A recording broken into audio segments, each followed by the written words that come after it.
ने रिसेंटली पुष्पक विमान का टेस्ट किया है, जिसके सक्सेसफुल नताइज सामने आए हैं। सोशल मीडिया पर पुष्पक विमान की वीडियो बड़ी तेजी से वायरल हो रही है। पुष्पक विमान दरअसल एक स्पेस शटल है जो खला में सैटेलाइट छोड़ने के बाद जमीन पर वापस लैंड करेगा और एक बार फिर से इसे यूज किया जा सकता है। पुष्पक विमान खला के अंदर जो है दूसरे ममालिक की जासूसी करने के भी काम आ सकता है और इसी के साथ साथ वक्त पड़ने पर दुश्मन ममालिक की सैटेलाइट को तबाह भी कर सकता है। इंडिया आप देखिए कहाँ चला गया, इंडिया हमसे बहुत आ गया। हमने बच्चों को जो है ना एक जबरदस्ती के हमने दुश्मनी का को खड़ा किया कि भाई ये दुश्मन है, दुश्मन है कश्मीर का हमने हुआ खड़ा करके रखा हुआ है। मैं 50+ हो गया हूँ, तो बचपन से चांद पर भी पहुंच गए हैं, सूरज तक भी रसाई हासिल कर ली। अल्लाह माफ करे, ये गलत बातें हैं। ये लोग ये हमें जहलों की ये बातें हैं जो करते हैं। चांद पे पहुंच गए या वहाँ पे पहुंच गए, ये जहलों वाली बातें हैं। जाहिलों वाली बातें आप नहीं मानते? चांद पे कैसे पहुंचेंगे? कैसे पहुंचते हैं? सियारा बेचते हैं अपना?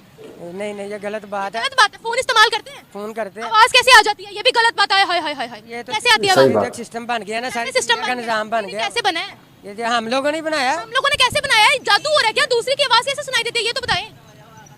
जहाज हवा में कैसे उड़ता है ये तो बताएं। जहाज हवा में वो अपने जो निजाम बना हुआ है उसे उड़ता है। कैसे निजाम बना हुआ है? साइंस ने बनाया ना? जी बिल्कुल, उन्होंने साइंस पढ़ी है तो पता लगे ना हवा जहाज को हवा में कैसे उड़ाते हैं।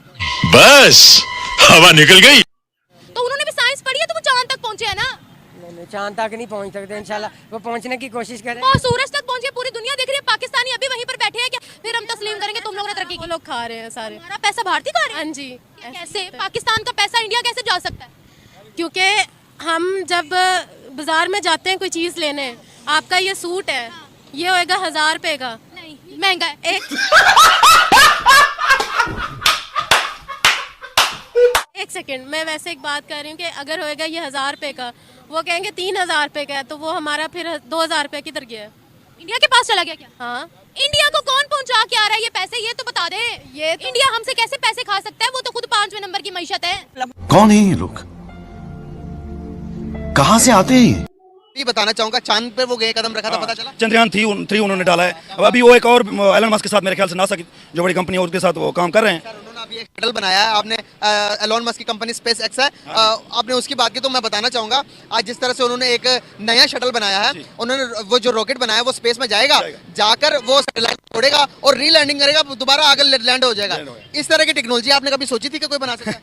हम सोच सकते हैं, सिर्फ सोच किया तक पाकिस्तानी, बाकी वो लोग काम कर चुके हैं। हाँ, वो इम्प्लीमेंट कर चुके हैं, हम सोच रहे हैं अभी तक। अब जरा ये बताएं, जरा यहाँ पर मैं किसी बच्चे से पूछूंगा कि हमारी स्पेस एजेंसी क्या, किसी को नहीं पता होगी। यहाँ पर मैं पूछूं इंडिया की क्या, तो सब बताएंगे इसरो। इसी तरह अब हमारी हो तो हम काम बताएं ना, हमारी हो है कोई नहीं। हम जो है ना अपने जो है ना जेबें भरने पे लगे हुए हैं, बाकी हमारे आगे वो टारगेट्स नहीं है। बिल्कुल सही होगा। मैं थोड़ा अंकल की तरफ जाना चाहूँगा। ये कह रहे हैं कि भाई टेक्नोलॉजिकल लिहाज से कोई बात नहीं, सिराकी में चल जाएगी। ये कह रहे हैं कि टेक्नोलॉजिकल लिहाज से इंडिया बड़ा आगे निकल गया, पाकिस्तान तो कुछ भी नहीं है, क्या कहेंगे? देखो सी वसाइल दी गल है, उन्होंने कोल वसाइल हैं, सारे कोल वसाइल का नहीं, वो वसाइल इस्तेमाल करन। असा हम तो कहते थे कि बड़ा जज्बा, हमें जज्बा बहुत है, जज्बा ईमानी हम दिखाते हैं, तो अभी क्यों नहीं दिखा पा रहे? वो सिर्फ अंदर की याद में है, अंदर तक तक है, बाहर में नहीं है। हमारा जज्बा जो है ना वो अंदर ही अंदर रहता है, बाहर नहीं निकलता कभी। ठुस हो गया, ठोस हो गया। क्या यार, बड़ी अच्छी तरह से आज जरा आज आप भी कुछ कहना चाह रहे हैं, क्या कहेंगे कि स्पेस एजेंसी में उन्होंने एक नया रेवोल्यूशन लेके आए हैं? ये भाई कह रहे हैं कि टेक्नोलॉजिकल लिहाज से हमारा अभी पड़ोसी मुल्क इंडिया के साथ मुकाबला करना पॉसिबल नहीं है, क्या सही जवाब देंगे आप? इंडिया में सिर्फ स्पेस टेक्नोलॉजी की नहीं, हर एक चीज़ में उसके साथ मुकाबला नहीं हो सकता। उसका जो स्पेस टेक्नोलॉजी है उसमें अगर आप देखो, उसमें एरोनॉटिकल इंजीनियर सारे उनकी सीईओज होते हैं और उनके जो पूरे जो स्पेस के साथ अटैच उसके जो ग्रेजुएट्स होते हैं। इधर हमारे जो बेटे होते हैं ये 25-30 साल से सारे जनरल लोग बैठे हैं। आप उसका वो लिस्ट चेक कर ले, फलाना जनरल, रिटायर्ड जनरल, वो सारे उसके इदारों पे बैठे हैं।